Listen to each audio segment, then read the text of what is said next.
साथ में अभिषेक पांडे। अब आपको सीधे ले चलते हैं अमित शाह के साथ बातचीत को लेकर। क्या कुछ उन्होंने इस बातचीत के दौरान कहा? हिरासत में जाता है और उसे पद से हटाया जाएगा। आपने कहा कि क्लॉज ज़रूर गंभीर होने चाहिए, लेकिन इनोसेंट अंटिल प्रूवन गिल्टी, क्या इस सिद्धांत को ये उलट नहीं जाता इससे? देखिए, सीधे सवाल से मुझे नहीं लगता कि आप बिल की स्पिरिट के साथ न्याय कर पाएगी। मैं आपके माध्यम से पूरे देश की जनता को बताना चाहता हूं कि 130वां संशोधन क्या है। 130वें संशोधन में ये संविधान संशोधन है।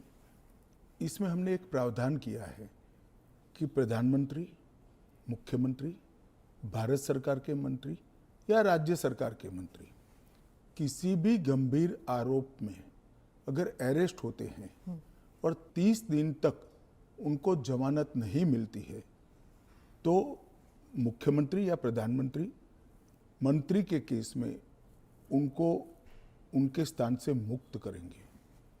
अगर वो नहीं करते हैं तो अपने आप कानूनन वो मुक्त हो जाएंगे।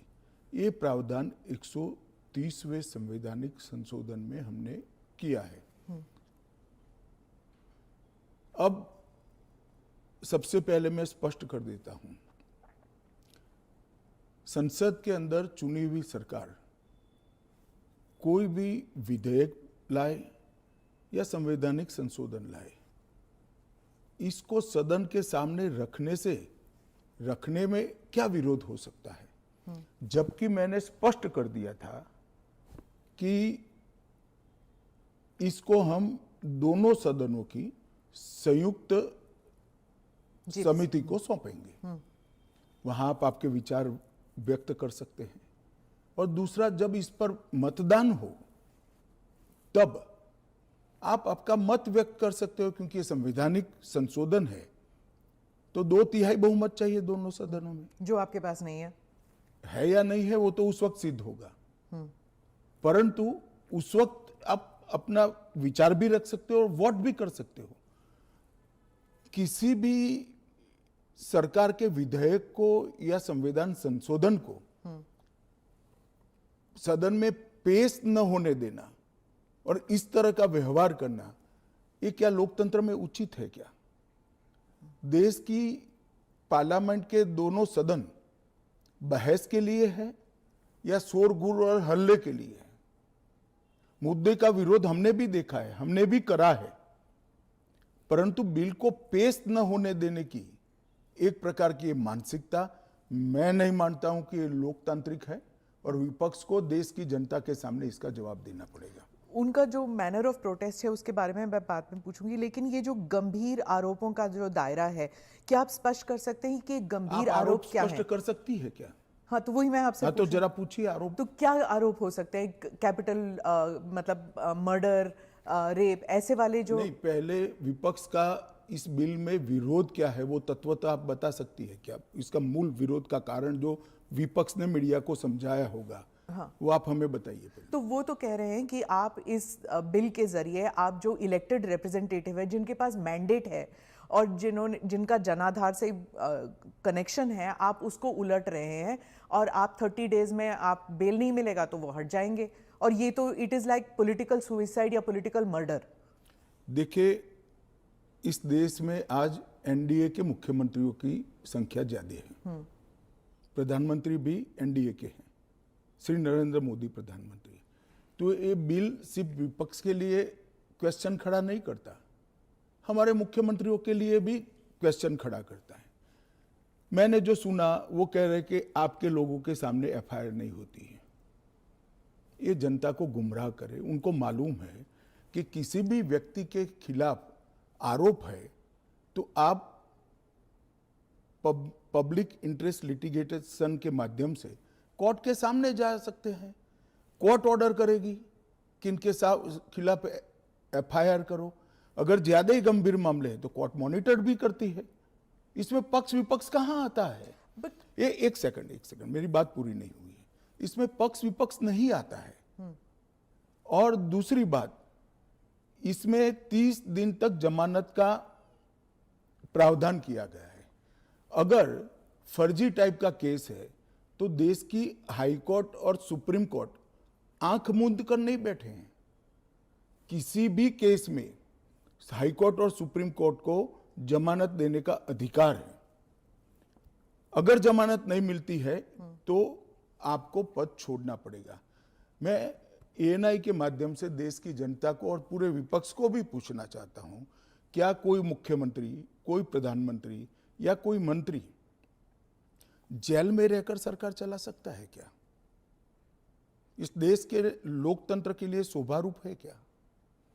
और अगर 30 दिन के बाद जमानत मिल जाती है तो वो फिर से शपथ ले सकते हैं। हम multi party parliamentary democratic system में है। जब आपके पास सदन में बहुमत होता है, एक मुख्यमंत्री को किसी भी कारणसर जेल में जाना पड़ा, 30 दिन तक जमानत नहीं हुई, तो अब वो पदमुक्त हो जाएंगे, परंतु उनका बहुमत तो बना रहेगा। जैसे ही मुक्त होंगे वो फिर से मुख्यमंत्री बन सकते हैं। ये जो गंभीर आरोप होते हैं इन लोगों के खिलाफ, वो उनको साबित करने के लिए या उनसे छुटकारा पाने के लिए इतना वक्त लग जाता है। आप जैसे जो डेमोक्रेसीज हैं, बाकी डेमोक्रेसीज हैं, वहाँ पे क्या होता है कि वो हट जाते हैं और फिर वापस आते हैं। यहाँ पे तो जेल में डाल देते हैं। देखिए, जेल में डालने का जो प्रावधान है वो एनडीए सरकार ने नहीं बनाया है, वो सालों से यहाँ चल रहा है।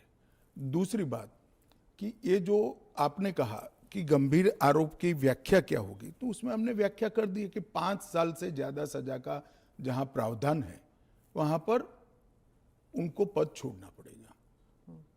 कोई छुटपुट आरोप के लिए पद नहीं छोड़ना है, मगर जिन पर करप्शन के आरोप है या 5 साल से ज्यादा सजा के आरोप है, ऐसे मंत्री, मुख्यमंत्री या प्रधानमंत्री जेल में बैठकर सरकार चलाए, ये कितना उचित है? पर दोष के ऊपर कैसे कर सकते हैं? पहले मैं आपको सिद्धि तो हो जाए ना। मैं आपको बताना चाहता हूं, आज भी भारत के जन प्रतिनिधित्व कानून जो है उसके अंदर प्रावधान है कि किसी भी चुने हुए प्रतिनिधि को 2 साल या इससे अधिक समय के लिए सजा होता है तो वो अपने स्थान से मुक्त हो जाएंगे सांसद के रूप में। अब उस पर हाई कोर्ट की अपील बाकी है, इस पर सुप्रीम कोर्ट की अपील बाकी है, मगर एक मॉरल ग्राउंड तय करने के लिए कानून आजादी मिली तब से बना है। इस पर भी आर्गुमेंट होता है कि भाई वो हाई कोर्ट से छूट जाएंगे, वो सुप्रीम कोर्ट से छूट जाएंगे, क्योंकि अपील फाइनल नहीं हुई है। तो जैसे ही छूटते हैं उनकी सदस्यता रिवाइव हो जाती है। कई सारे लोगों की सदस्यता समाप्त हो गई और तुरंत रिवाइव भी हुई, ऊपर से सजा का स्टे मिलने के बाद। पर इस दौरान उनका राजनीतिक कुछ नहीं होता है ना सर। सत्येंद्र जैन का देख लीजिए, उनके 4 साल कौन लौटाएगा? उनकी जो पॉलिटिकल लाइफ है वो तो खत्म हो गई ना। नहीं, मगर 4 साल तक उनको जमानत नहीं मिला, केस अभी चालू है। हाँ, तो पर उसके बाद सीबीआई का जो रिपोर्ट है वो कोर्ट ने एक्सेप्ट कर लिया ना। आप भयंकर भ्रांति में हो। जिस एफआईआर में वो 4 साल जेल में रहे, वो एफआईआर में क्लोजर रिपोर्ट नहीं भरी गई है। क्लोजर रिपोर्ट 2022 के केस में भरी गई। जिन 4 केसों में वो जेल में गए थे और लंबे समय तक रहे, वो 4 केसों में सीबीआई ने चार्जशीट किया है और वो ट्रायल फेस कर रहे हैं। मगर आप पार्टी के प्रोपेगेंडा का आप शिकार हो। सत्येंद्र जैन जी को जिस केसों में लंबा समय जेल में रहना पड़ा, वो सारे के सारे केसों में चार्जशीट हुआ है और वो ट्रायल फेस कर रहे हैं। और अरविंद केजरीवाल जो थे, उनका भी ऐसे ही हुआ था, बेल मिला और फिर उसके बाद वो वापस आ गए। क्या यही होने वाला है हर नॉन बीजेपी चीफ मिनिस्टर के साथ? तो आप मुझे एक बात का जवाब दीजिए। नॉन बीजेपी बीजेपी छोड़ दीजिए, दोनों के लिए समान कानून है, परंतु किसी ने भी जेल से सरकार चलानी चाहिए क्या? आजादी से अब तक कई सारे नेता जेल में गए, कई सारे मुख्यमंत्री भी गए, मंत्री भी गए, और सबने इस्तीफा देकर जेल में गए। अभी अभी एक ट्रेंड शुरू हुआ कि जेल में जाने के बाद भी इस्तीफा नहीं देना। ढेर सारे ऐसे लोग हैं जिन्होंने इस्तीफा दिया। तमिलनाडु के कुछ मंत्रियों ने नहीं दिया, दिल्ली के मंत्री और मुख्यमंत्री ने नहीं दिया, और सरकार के सचिव, डीजीपी, मुख्य सचिव इनके पास आदेश लेने के लिए जेल में जाएंगे, ये क्या हमारे लोकतंत्र को दुनिया में सम्मान दिलाएगा क्या? ये मुद्दे पर चिंता चर्चा होनी चाहिए, नहीं होनी चाहिए? और मैं आज जो कांग्रेस पार्टी इसका मुखर कर विरोध कर रही है, वो कांग्रेस पार्टी के एक स्टैंड को ही मैं कह रहा हूं। जब यूपीए की सरकार थी, श्री मनमोहन सिंह जी इनके प्रधानमंत्री थे और लालू प्रसाद यादव जी इनके मिनिस्टर थे। लालू प्रसाद जी को सजा हो गई। मनमोहन सरकार एक ऑर्डिनेंस लेकर आई कि 2 साल की सजा हो तो भी अपील का स्टेज बाकी है तो उनकी सदस्यता नहीं जाती है। यही मॉरल ग्राउंड था जो आप कोट कर रही हो। तो एक ऑर्डिनेंस लेकर आए कि हम इसको बदल दे रहे हैं। ऑर्डिनेंस से बदलने का कैबिनेट ने प्रस्ताव भी किया। यही श्री राहुल गांधी इसको कंप्लीट नॉनसेंस कहकर सार्वजनिक रूप से प्रेस कॉन्फ्रेंस में फाड़े थे ऑर्डिनेंस को। और देश की कैबिनेट ने और देश के प्रधानमंत्री ने जो फैसला लिया था